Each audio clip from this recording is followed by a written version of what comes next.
National Herald मामले में जहां भारतीय जनता पार्टी लगातार कांग्रेस पर आक्रामक है, तो वहीं अब कांग्रेस ने भी कहीं ना कहीं इस मामले में मोर्चा खोल दिया है और उत्तर प्रदेश के तमाम जिलों के अंदर जो सीनियर लीडर हैं वो प्रेस कॉन्फ्रेंस के जरिए कहीं ना कहीं भारतीय जनता पार्टी पर हमलावर हैं। कुछ देर पहले सहारनपुर के होटल पंजाब में एक प्रेस कॉन्फ्रेंस हुई है जहाँ पर राजीव शुक्ला आए थे और उन्होंने कहीं ना कहीं भारतीय जनता पार्टी पर तगड़ा हमला जो है वो किया है। कुछ तो सस्ता लो, सब बढ़िया लो, इसमें क्या खास बात है? थोड़े में ज्यादा स्वाद, यही तो है इसकी खास बात। इस वक्त हमारे साथ बातचीत करने के लिए मौजूद हैं कुलभूषण त्रिपाठी जी, सीनियर नेता है, प्रवक्ता है, उनसे बात कर लेते हैं। आज बड़ा मोर्चा आप लोगों ने भी खोल दिया है भारतीय जनता पार्टी के खिलाफ। कल तक तो भाजपा के लोग भी पुतले फूंक रहे थे।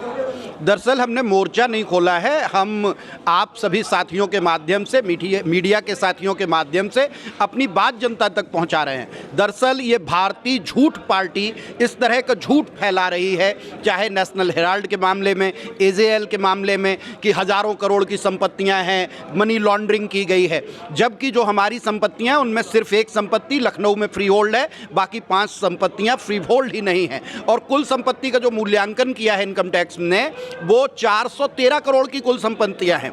दूसरी बात, ईडी का केस पहले इसी सरकार में बंद हुआ, दोबारा सरकार ने ईडी केस फिर चालू कराया, फिर पूछताछ की। पूछताछ करने के बाद अभी तक हम लोग पूछ रहे थे कि चार्जशीट कहाँ गई। जो चार्जशीट सबमिट करने का अंतिम दिन था, 365वें दिन जाके चार्जशीट फाइल होती है। दरअसल ये सरकार खुद जानती है कि इस केस में कुछ भी नहीं है, जो भी हुआ है वो संवैधानिक प्रक्रिया के अनुसार या कंपनी नियमों के तहत हुआ है। अगर जो कोई कंपनी कर्ज में है तो वो अपने शेयर आवंटित करती है, इक्विटी देती है। बैलेंस शीट को ठीक करने के लिए ये काम होता है और ऐसे काम तमाम कंपनियों ने किए हैं और अभी भी हो रहे हैं। दरअसल जो हमारा एजीएल कंपनी है, जिसका ये ढिंडोरा पीट रहे हैं कि यहाँ मनी लॉन्ड्रिंग हुई, वो लाभकारी संस्था है ही नहीं। नॉन प्रॉफिटेबल कंपनी होने के नाते उसमें कोई लाभ ले ही नहीं सकता।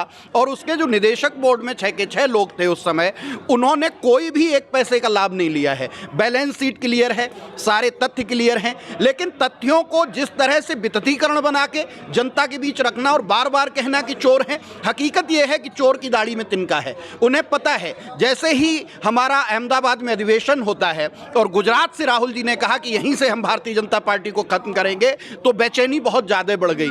जो केस बिल्कुल खत्म हो चुका था उसमें तुरंत चार्जशीट लगा दी।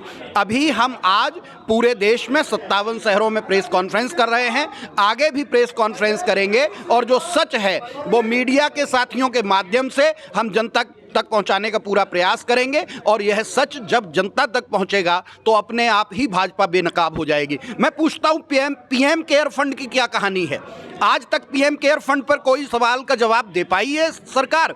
उस समय आपदा को अवसर बनाकर लोगों ने सरकारी फंड समझ के उसमें डोनेशन दी और वो सारी डोनेशन प्रधानमंत्री जी पी गए, गृह मंत्री जी पी गए। वो कहां गई? मैं तो पूछता हूं, पीएम केयर फंड पे बात करिए आप। नेशनल हेराल्ड और एजेएल का तो मामला बिल्कुल स्पष्ट रूप से साफ है, न्यायिक प्रक्रिया में तय हो चुका है कि कोई दम नहीं है। लेकिन सिर्फ जनता को मुद्दों से हटाने के लिए विकास पे बात ना हो, शिक्षा पे बात ना हो, स्वास्थ्य पे बात ना हो, 11 साल का जो फेलियर है वो नेशनल हेराल्ड के नाम पे आप कवर कर लें। लेकिन जनता आज समझदार है। जनता जनार्दन को हम इस बात के लिए धन्यवाद देते हैं कि वो ये स्वीकार रही है कि ये भारतीय झूठ पार्टी लगातार झूठ फैला रही है। राहुल जी जैसे जैसे इनको चैलेंज करते हैं, चुनौती देते हैं और जैसे ही विकास के मुद्दों को उठाते हैं, वैसे इनके पेट में बेचैनी पैदा हो जाती है। तो नेशनल हेराल्ड मामले पर कहीं ना कहीं कांग्रेस के आरोप हैं कि भारतीय जनता पार्टी लगातार जो है वो झूठ फैला रही है और उसी को लेकर अब पूरे देश के 57 शहरों में आज एक प्रेस कॉन्फ्रेंस की गई और वहां पर कहीं ना कहीं जो कांग्रेस के सीनियर लीडर हैं